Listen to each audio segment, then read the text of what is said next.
Yes, I don't generally like these unpopular K-pop opinion videos. Not because they're inherently bad, but because it's overdone. Not to mention how people have used this format to do less than savory things. The worst ways I've seen them utilized is by spreading negativity disguised as just an opinion, or the most lukewarm takes you've ever seen. Unfortunately, I am a raging hypocrite, and I do have smaller ideas I wanted to make into a video, but I realized there wasn't enough substance to write out a whole script. So instead, this will be more of a wireshred think tank. Mini wireshred videos, if you will. And anyone who is expecting me to give hot takes, I think I've sufficiently given you enough time to click off what was clearly genius clickbait. That being said, actually no, I have to take a little bit more time in the intro today because it just occurred to me that I have 2,000 subscribers now, which is crazy.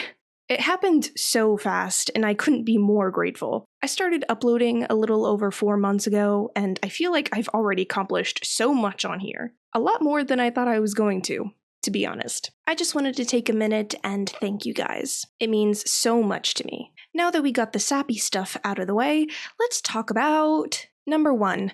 Concept/lore albums are overrated. In the ideal world, K-pop groups release songs establishing and building on their lore that doesn't take away from the music. But most times, when I come across a group that has built their concept around lore, I find it puts music quality on the back burner. The requirement for all of their songs to advance a predetermined story, or to at least mention the overarching narrative of that group in some way, restricts the avenues they can explore, different styles and genres. Simply, it places complexity over substance. For instance, when discussing a particular release with a fan, if I express that the song didn't resonate with me, or that I simply didn't like it, the conversation quickly shifts away from the music itself. Instead of talking about the melody, production, or vocal performances, I'm asked whether I fully grasped the inner message, caught the obscure references in the music video, or understood the latest plot twist in the lore. More often than not, my answer is no,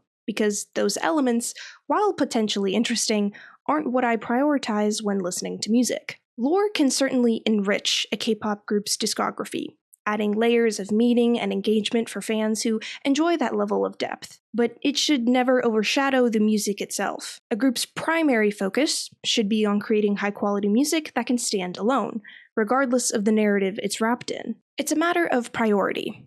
When I listen to a new release, I first gauge whether I like the music or not, the most basic skill in appreciating music. And if I do like it, then the added benefit of there being lore can make the group more enticing to follow. On the other hand, if I'm not liking what I'm hearing, then the realization that there is also lore involved doesn't improve my opinion on it. As an extension of this issue, I find that these groups have the most trouble when it comes to consistency in music quality. Again, since the emphasis is more lore-heavy, the songs end up functioning as a delivery system for the story rather than being songs that can stand on their own. This inevitably leads to filler tracks, and more than usual. Not to say I hold some kind of grudge against these groups or that I think they're inherently bad. They're not. In fact, one of my favorite groups that I of course stan is Billlie. They're a masterclass on how to perform the balance I described. Okay, this one's a little bit more silly, but number 2. My toxic K-pop stan trait is, drumroll please, seeing my favorite groups gain new fans. Now hold on. I promise this is not a weird possessive fan thing. Obviously, whenever my favorite groups see success, I'm happy, whether that's in awards, selling their albums well, or gaining fans. If I'm really supportive of a group, then my mindset is more the merrier. But there's always this little voice in the back of my head saying, inside of me there's 2 wolves. Sorry, one of them is like hyped to see the groups I stan making waves, but the other one is just like, what about the concert seats, though? And I can't really fight with that logic. Stray Kids, for example, have had a good 2 years. And since the Maniac tour, where I was barely able to get seats for an ungodly price, they've announced their next tour for North America in 2025.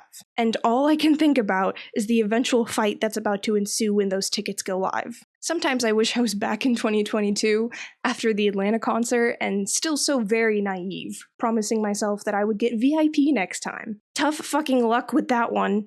And then we have number 3.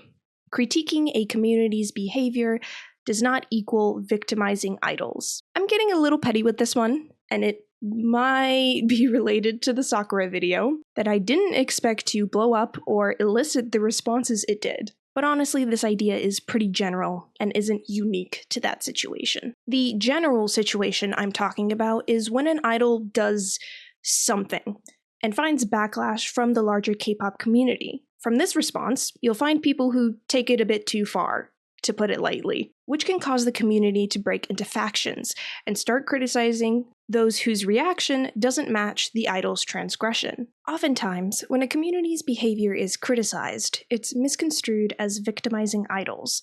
But these two concepts are fundamentally different. When people call out problematic behavior within a community, the focus is typically on the actions and attitudes of the fans themselves, not on portraying idols as helpless victims. It's about holding the community accountable for its actions, and ensuring that the fandom spaces remain respectful and healthy for everyone, including the idols. K-pop stans are not just passive consumers. They actively shape the environment in which their favorite artists operate, and that environment can either support or hinder an idol's well-being. Ultimately, critiquing fan behavior should be seen as a constructive act, aimed at improving the dynamics within the fandom. It's about recognizing that fandom is a shared space, and everyone has a role in making it better. It's a way to ensure that the culture surrounding them is one that is supportive, ethical, and sustainable. I sincerely doubt that communities built on the foundation of indiscriminately hating on other people will survive. Number one, it prevents others from joining that space, since who in their right mind wanders into a community with a reputation for toxicity? And number two, retains the people who are already there from leaving. But I'm not pretending to be naive. I'm well aware that no matter what an idol does, there will be a dedicated portion of their fan base that will defend them for the worst things imaginable. In which case, the argument of deflection stands. I'm talking specifically about idols who get hate for breathing. Or crying. I'll be the first to admit, I'm not perfect. I'm not some arbiter of morality. I can only work off of the information I have and course correct when new information is available to me. And that's all I expect from other people. So maybe stop deflecting and address why that behavior is being called out. Okay? Number 4. Just because something is normalized doesn't mean it can't be criticized. This idea was actually sparked by Chapel Roan's recent comments.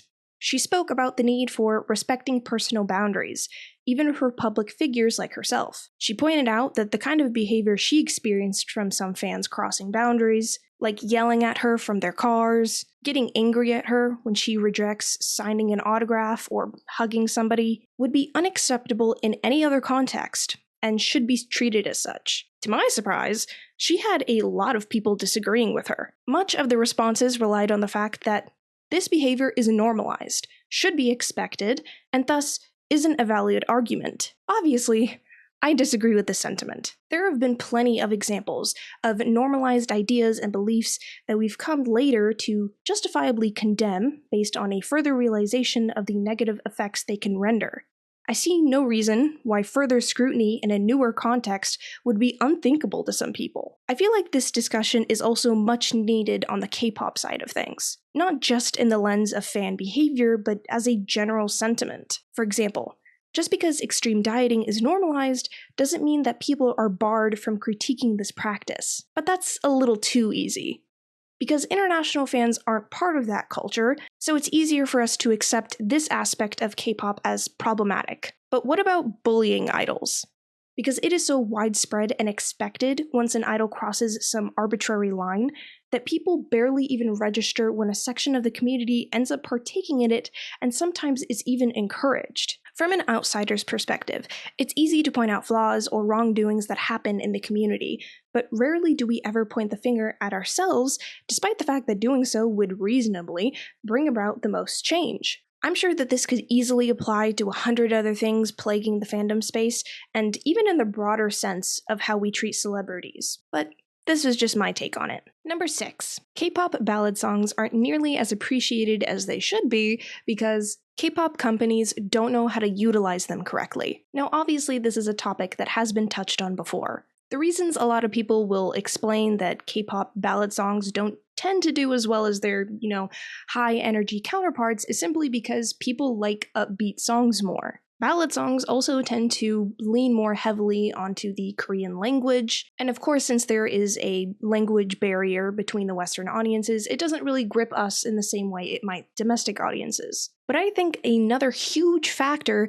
is because K-pop companies just put ballad songs anywhere. And when I mean anywhere, I do mean one ballad song tacked on to the end of a mini album just because there was a quota to fill. I know a lot of K-pop groups have been guilty of this. Mini albums that are really clear and concise with their concept, and then all of a sudden you have a really slow ballad at the end of the mini album that feels really out of place. And because it doesn't match the vibe of the rest of the album, or really correlate to anything else at all, it just ends up being ignored by most fans. However, I do think that if ballads were integrated with more purpose and intention, that a lot of people would appreciate them more. Not to mention that if this was the purpose in putting them in the mini album, they would probably be of higher quality. But yeah, TLDR, K-pop companies do better, I guess. And that will be the video for today. I talked about a bunch of stuff, so I would love to hear your feedback and just your general thoughts on everything. For future content, school has started up again, so you might seeing me post less often,